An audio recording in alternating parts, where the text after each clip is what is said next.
সতীর্থরা সবাই তার চেয়ে লম্বা। উইকেট পতনের পর অনেকটা লাফিয়ে লাফিয়ে হাত মেলাতে হয় তাকে। সতীর্থরাও মজা নিতে ভোলেন না। বিরল কেশ মস্তকে হাত বুলিয়ে দেন কেউ কেউ। 5 ফুট 3 ইঞ্চি উচ্চতা বাংলাদেশ বা ভারতের মতো দেশে অহরহই হয়, তবে সাউথ আফ্রিকায় তা লিলিপুটি বলা চলে। উচ্চতার কথা বাদ দিন, আলাদাভাবে নজরে আসার মতো কোনো বৈশিষ্ট্য নেই টেম্বা বাভুমার। না আছে জনপ্রিয়তা, না আছে বাহারি ব্যাটিং, না আছে সমাজ মাধ্যমে ছবির মেলা। তিনি বিরাট কোহলির মতো কাভার ড্রাইভ খেলতে পারেন না, রোহিত শর্মার মতো পুল করতে পারেন না, পারেন জো রুটের মতো র্যাম্প শট খেলতে কিংবা ডি ভিলিয়ার্সের মতো 360 ডিগ্রি ব্যাট ঘোরাতে। কিন্তু দলের দরকার হলেই খেলে দেন বাভুমা। বাভুমা ক্রিজে নামবেন, ধরে খেলবেন, আস্তে আস্তে রান করবেন, এটাই যেন পরিচিত দৃশ্য।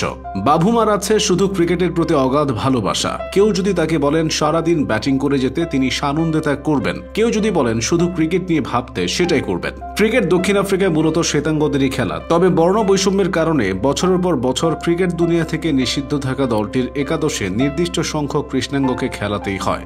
বেশিরভাগই bowler. Makhaya Antony, Vernon Philander থেকে আজকের কাগিসো রাবাদা বা লুনগি এনগিডি প্রত্যেকেই তার মাঝেই দৃষ্টান্ত স্থাপন করেছেন বাভুমা। বোলার নন, তিনি আদ্যপান্ত ব্যাটার। সাউথ আফ্রিকার দলের প্রথম অশ্বেতাঙ্গ সাউথ সেঞ্চুরির মালিক তিনি, প্রথম অশ্বেতাঙ্গ অধিনায়কও তিনি। মাত্র 9টি টেস্টে দেশকে নেতৃত্ব দিয়ে জিতেছেন 7টিতে। চোট না থাকলে এই যাত্রা হতে পারত আরো দীর্ঘতর। তবে নিজের শারীরিক উচ্চতা কম হওয়ার কারণে কিনা কে জানে, টেম্বা বাভুমা সবসময় শিকার হন ট্রোলের। কোনো ম্যাচে ব্যর্থ হলেই শুরু হয় আক্রমণ, কটাক্ষের স্রোত পাড়ি দিয়েই তাকে এগিয়ে চলতে হয়। টেম্বা বাভুমার বিশ্ব ক্রিকেটে উঠে আসার গল্পটির পেছনে আছে দারুণ এক আত্মবিশ্বাসের গল্প।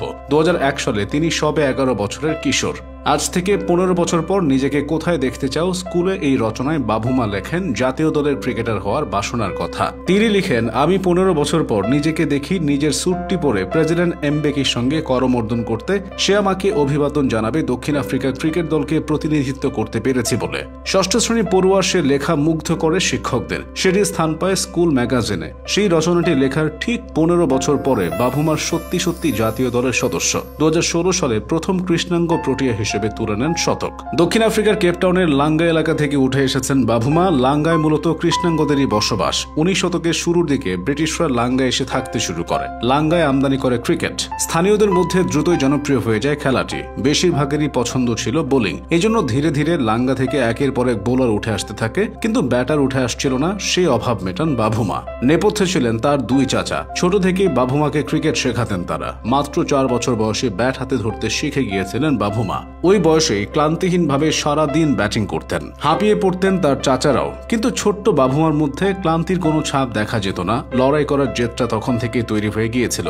2014 সালের 26শে ডিসেম্বর টেম্বার টেস্ট অভিষেক। প্রথম সেঞ্চুরি দেখা পান 7ম টেস্টে। পরের 49 টেস্টে একটিও সেঞ্চুরি নেই। টপ অর্ডার ব্যাটসম্যানের জন্য ভালো কোনো উদাহরণ নয়, তবু তাকে বাদ দেওয়া যায়নি, কারণ শতকের দেখা না পেলেও অনেকগুলো 90s, অনেকগুলো 70 ঊর্ধ্ব বা 80 ঊর্ধ্ব ইনিংস খেলেছেন তিনি। তবে সবশেষ 13 ইনিংসে 3টি সেঞ্চুরি, একটি 80 ঊর্ধ্ব এবং 2টি 70 ঊর্ধ্ব ইনিংস খেলে নিজের যোগ্যতার প্রমাণ দিয়েছেন। এখন পর্যন্ত সব মিলিয়ে 63 টেস্টের 108 ইনিংসে তার রান সংখ্যা 3606, গড় 38। 50 ঊর্ধ্ব আরো 24টি ইনিংসকে শতকের রূপ দিতে না পারাকে অবশ্য ব্যর্থতায় বলতে হবে। টেস্টের তুলনায় ওয়ানডে ক্রিকেটে তিনি তুলনামূলক বেশি সফল, তবু সুযোগ পাননি সেভাবে। 43 ইনিংসে 5টি শতক আর 4টি অর্ধশতকে 1631 রান করেছেন, প্রায় 41 গড়ে। প্রতি 100 বলে তার প্রায় 89 রান তোলা স্ট্রাইক রেট বলে দেয় ব্যাট হাতে তিনি যথেষ্ট আক্রমণাত্মক। প্রোটিয়ারা পেস বোলিংয়ে বরাবরই সাবলীল, তবে বাভুমা স্পিনের বিপক্ষেও দারুণ। তবুও আরো সফল হতে যে পারেননি, এর পেছনে রয়েছে কারণ ছাড়াই বারবার বাদ পড়ে যাওয়া। টি-20তে টেম্বার সাফল্য অবশ্য বেশি না। 35টি ইনিংসে 21 গড়ে তিনি রান করেছেন কেবল 670, গড় 22-এরও কম। 50 ঊর্ধ্বে ইনিংস কেবল একটি, strike rate 118, hard hitter type নয় মোটেই। 2014 সালে বাভুমা যখন দক্ষিণ আফ্রিকার হয়ে খেলছিলেন, সেই দল ছিল তারকায় ঠাসা। একে একে খসে পড়তে থাকে সেই তারারা। প্রতি বছরই অবসরে যান কোনো না কোনো তারকা ক্রিকেটার। 2 বছরে অধিনায়কও বদলেছে 3 বার। হাসি মামলা থেকে ডি ভিলিয়ার্স হয়ে ডু প্লেসি। পেসাররাও বারবার ইনজুরিতে পড়ছিলেন। র্যাঙ্কিংয়ে ক্রমশ নাম ছিল দক্ষিণ আফ্রিকা। টেস্টের মর্যাদা খোয়ানোর দশাও হয়। এর মধ্যে আচমকা তাকে সাদা বলের অধিনায়ক বানিয়ে দেওয়া হয়। 2টি টি-20 বিশ্বকাপের গ্রুপ পর্ব থেকে বিদায় নেয় দক্ষিণ আফ্রিকা। একদিনের বিশ্বকাপের সেমিফাইনালে বিদায়। বারবার আলোচনা হতে থাকে কোটার ক্যাপ্টেনকে নিয়ে। মাঠের বাইরেও তিনি ছিলেন কটাক্ষের শিকার। কখনো তার উচ্চতা, কখনো তার গায়ের রং, সমালোচনা থামেনি। তবে সমালোচনার মুখে কখনো ভেঙে পড়েননি তিনি। বলেছেন, আমি খুব একটা বলিয়ে কয়ে নই, এই মানসিকতা কখনোই বদলাবো না।